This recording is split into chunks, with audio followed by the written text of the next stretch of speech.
تو الحمدللہ فضیلت کی رات ہے، جو کچھ بھی عبادت سے توفیق ہے۔ باقی یہ تو آپ جانتے ہیں، ان کو بیان کرنے کی حاجت نہیں کہ اور جو فضولیات لوگوں نے پیدا کر دی ہیں حلوہ پکانے کی، حلوے سے کوئی تعلق نہیں۔ تو یہ جو حلوہ ایجاد کر لیا، وہ شیطان جو ہے وہ ہر جگہ اپنا حصہ لگا لیتا ہے۔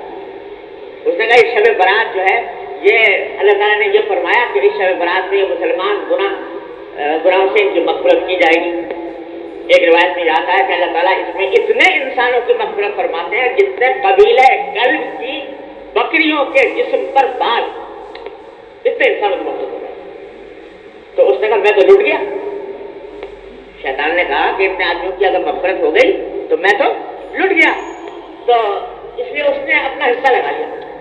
یہ پتہ نہیں کہاں سے یہ ایجاد کر دیا کہ بھائی شب برات آئے تو حلوہ پکانا۔ بھائی حلوہ پکانا تو ویسے سارے سال حلال ہے، جائز ہے، جو جب چیز کا دل چاہے پکائے۔ شب برات سے اس کا کیا تعلق؟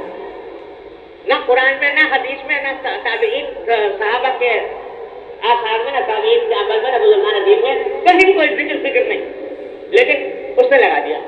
اب قوم جو ہے وہ حلوے میں لگے، اب نہ عبادت کا اہتمام اتنا نہیں، مسجد میں جانے کا اہتمام نہیں، اور حلوہ پکنے کا